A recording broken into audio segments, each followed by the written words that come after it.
G'day, I'm Ash. Well, I was going to actually cover the Q&A dev team response questions, and instead they've just published an article talking about how they analysed 15,000 entries of the feedback from the economy server they put on their website earlier last week. And they go through a number of statistics here. We received 14,000 player submitted entries, many of them being very, very constructive. And they'll obviously go into how it's difficult to, process such a great amount of information, but they managed to isolate most of the repeating points. Moving on to the economy and progression, more than 90% of feedback entries touched with issue and, well, the economy and progression. Majority of them were repair costs, the ability to pay for it, being active in battles, and performing specific actions, including rewards for assisting enemy kills, kill-to-death ratio, point capturing in a team, repair and other help to teammates, plus many others. And then it goes on to say at least 4% of players have also paid special attention to such topics as the need to purchase modules and the possibility to have free, perhaps a lengthy but free repairs, and many other suggestions in not modifying or significantly rebalancing premium vehicles. And this article is all good and well. Keep in mind that it is important to hold them to and hold them accountable. This has obviously stirred a massive backlash in the community, and I hope that the roadmap that they've promised to publish on June 14th will actually address some of the core issues that the community want. So hopefully we get there. But remember, until we see action, this article is just a bunch of meaningless words. I'm going to repeat that over and over. And the biggest thing you can do, if you want to boycott the game, don't buy anything. Don't use your wallet and vote with your wallets. That's the biggest thing you can do. So there is that. Anyway, take a look at the gameplay. About 10% of players took their time to share ideas and observations about issues within War Thunder. Locations, especially their size and how they are susceptible and being shot through ground battles, it's a very important topic. They tried to study on maps over a long time, creating specific tools like heat maps or deadly shots together with a player system of likes and bans. And with the growing game that is growing, many vehicles added, many maps demonstrated either new issues or older ones becoming too significant.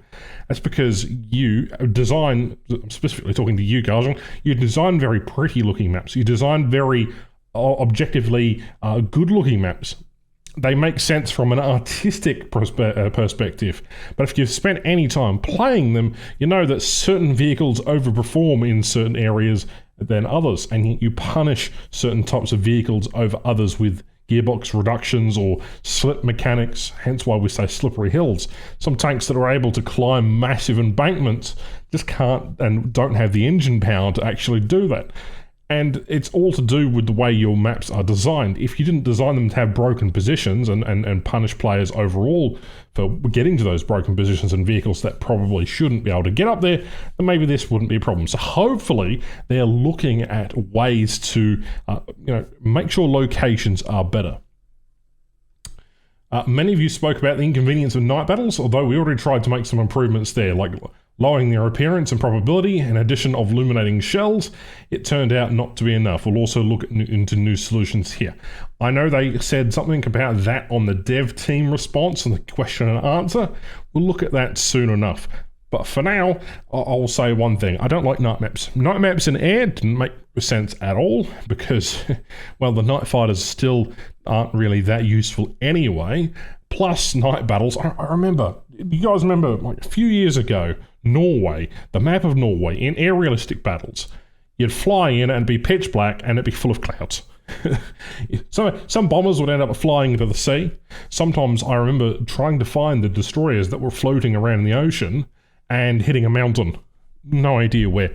But, aviation stuff is not really the focus here. But I remember that in ground forces, nighttime battles, everyone would leave, unless you had night vision devices. If you had access to night vision device or some form of illumination, then that'd be fine. If you had working lights or some sort of, something to do, but not every vehicle has the opportunity to even, use that. So that's probably why people do not like night maps. Anyway, some other given complaints were about aviation streaks in arcade and improved photo mechanics for favourite maps and ways to improve survivability of stock vehicles in both ground and air battles. Okay, air battles doesn't really matter that much. Your stock vehicle is still performing pretty poorly. In arcade, ground battles, I'm not really familiar with arcade grounds. I don't really play it a lot, but aviation streaks, I mean, that's nothing. But improving the voting mechanics for favorite maps, there's something we've been asking for a long time. Increasing the dislikes or increasing the bans for a map, that'd be fantastic. Or increasing the number of likes, we can like those favorite maps. Again, it's a wacky mechanic, but it'll be something that is interesting. Naturally received thousands of ideas on specific vehicle models, modules, weapons, and features. It is impossible to even list them all here, which is good. Since War Thunder is a game about military vehicles, so it's expected that they are the focus. We're carefully studying all the feedback and try to look at it from a fresh point of view. Here's one for you. Boomerang flight model needs to go all the way back to how it was prior 2 years ago to when you changed the rudder and the aileron mechanic, because the aircraft is known for being extremely nimble. I understand the engine nerfs, so they actually are quite good, but whoever decided to put it on themselves to make the aircraft heavier and fly like a brick should be shot. Because the Boomerang was one of the $10 to $15 premiums that I would have recommended to everybody, especially now the Mark II has bombs. And now it's still a good machine, but it's no longer as good as it once was. Anyway, that's just a side subject. I don't want to spend a whole video on the Boomerangs, because I will, and I can.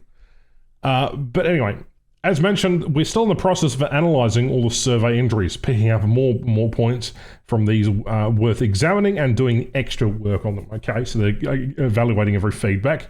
We'll also continue to actively listen to your feedback on the forums. Our plan is to conduct such intensive general questions and suggestions sessions at least once every 3 months. That is a massive step up, because we only used to get question and answers maybe once every 6 months. So hopefully this will help them flesh out and answer some of the community's concerns, because this is something that people really want to know. What's going on? How are you developing your game? How are you publishing your game? What are the steps you're taking that you're actively talking to the community? There's no point hiding it on the forums where nobody's going to read it. Having a dedicated news post where they talk about certain things gets people engaged with the game and helps make a more cohesive, or in some cases, a more understanding community. Some of your suggestions can be put in the game quite quickly, and War Thunder game design and development teams are already working on them. Fantastic! This is absolutely brilliant.